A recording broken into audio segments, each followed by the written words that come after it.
Japan के शहर Kyoto के एक पुरसुकून नवाही इलाके में बच्चों के दरमियान एक खौफनाक अफवाह फैलने लगी। वो सरगोशियों में एक ऐसी औरत का जिक्र करते थे जो रात के वक्त गलियों में चलती थी, एक लंबा खाकी कोट पहने और चेहरे पर सफ़ेद मास्क लगाए। शुरू में किसी ने यकीन नहीं किया, आखिर जापान में तो हर कोई मास्क पहनता है, इसमें क्या खौफनाक बात हो सकती है।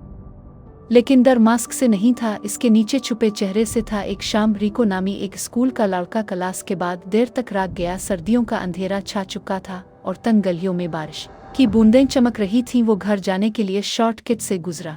एक तंग गिल्ली जिसके दोनों तरफ लकड़ी की पुरानी बाड़ें और टिमटिमाती लैंप लगे थे, आधी गिल्ली तय हुई थी कि इसे पीछे से कदमों की आहट सुनाई दी। हल्की आहिस्ता और नापतोल के साथ इसने पलट कर देखा। एक लंबी औरत गिल्ली के दूसरे सिरे पर खड़ी थी। उसके लंबे बाल कंधों पर फैल रहे थे और खाकी कोट हुआ में हल रहा था। चेहरा आधा मास्क से ढका हुआ था। मुआफ कीजिए, औरत ने नर्म आवाज में कहा। क्या मैं खूबसूरत हूँ? रिको झिझक गया। औरत की आवाज पुरसुकून और शाइस्ता थी, तकरीबन मेहरबान। इसने हिचकिचाते हुए सर हिलाया। हाँ, औरत ने हल्का सा सर झुकाया, फिर आहिस्ता आहिस्ता हाथ बढ़ाया और मास्क नीचे कर दिया। इसका मुंह कानों तक चीरा हुआ था, गोश्त कटा हुआ ताज़ा जख्म की तरह चमक रहा था। होंठों पर सुर्ख रंग फैला था, जैसे किसी ने अभी खून पिया हो। अब कैसी हूँ? वो सरगोशी की रिको की चीख गिल्ली में गूंज उठी। लेकिन जब लोग दौड़े वहाँ कोई न था, सिर्फ इसका बस्ता जमीन पर पड़ा था, बारिश से भीगा हुआ, और एक हल्की सी खून की लकीर जो अंधेरे में गायब हो रही थी। पुलिस ने इसे गुमशुदगी करार दिया, मगर बच्चों को सच मालूम था। उन्होंने ग्रुपों में चलना शुरू कर दिया, कभी अकेले घर नहीं जाते। असातिज़ा ने इस कहानी को फजूल समझा, मगर वो खुद भी जल्दी घर जाने लगे। चंद हफ्ते गुजरे, फिर वो वाकया दोबारा हुआ। इस बार एक लड़की के साथ वो दरिया के किनारे बेहोश मिली। इसके गाल पर कान से होंठ तक एक चीरा लगा हुआ था। जब होश आया तो वो सिर्फ रोती रही, बस एक ही जुमला बार बार कहती थी। इसने पूछा था, क्या मैं खूबसूरत हूँ? अखबारों ने खबर छापने से इनकार कर दिया। इसे एक खौफजदा ज़हनों का फरेब कहा, लेकिन बुजुर्गों को पुरानी कहानी याद थी। यूं दौर में एक सामराई की बीवी थी, बेहद हुसैन मगर मगरूर। जब शौहर को इसकी बेवफाई का इल्म हुआ, इसने गुस्से में तलवार से इसका मुंह कानों तक काट दिया। वो अब देखते हैं कौन तुझे खूबसूरत कहेगा। वो जख्मों से मर गई, मगर रूह को चैन ना मिला। सदियां गुजर गईं, मगर उसका साया जिंदा रहा। अब वो जापान की गलियों में भटकती है, हमेशा एक ही सवाल करती है, क्या मैं खूबसूरत हूँ?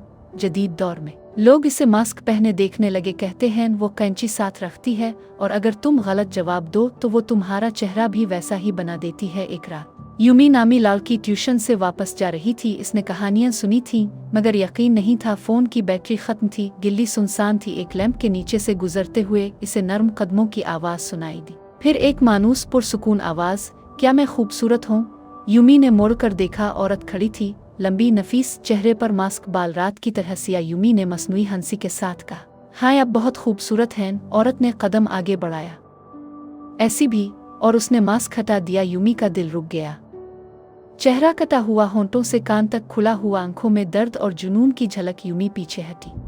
अब क्या है?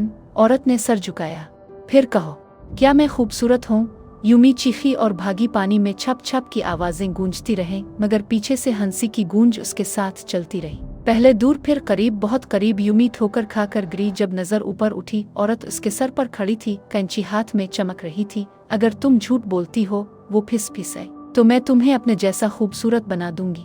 अगली सुबह गिल्ली सुनसान थी, सिर्फ यूमी का फोन जमीन पर पड़ा था, इसकी स्क्रीन टूटी हुई। अब शहर बदलने लगा। लोग रात में घर से नहीं निकलते, बच्चे अफवाहें फैलाने लगे। कोई कहता इससे बचने के लिए कैंडी फेंको, कोई कहता उदरमियानी कहो, यानी ना हाँ ना, मगर सच किसी को नहीं मालूम था। एक बूढ़ी औरत जो मंदिर के करीब रहती थी कहती थी कि वो औरत बदरू नहीं बल्कि मजलूम है। वो हर रात गिल्ली के कोने पर फूल, चावल और आईना रख देती थी। कभी कभी लोग कहते कि उन्होंने आईने में इस औरत का अक्स देखा।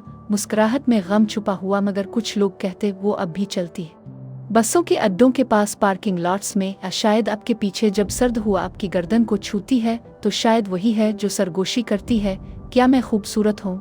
अगर आप वहाँ कहीं तो वो मुस्करा सकती है, अगर वो नहीं कहीं तो अब दोबारा कभी बात नहीं कर सकेंगे। और अगर खामोश रहे तो वो आपके घर तक पीछा करेगी, बस ये सवाल दोबारा पूछने के लिए। और जब आप आखिरकार पलट कर देखेंगे, वो वहाँ खड़ी होगी, मास्क आधा अलिफाटे हुआ, कैंची चांदनी में चमक रही होगी।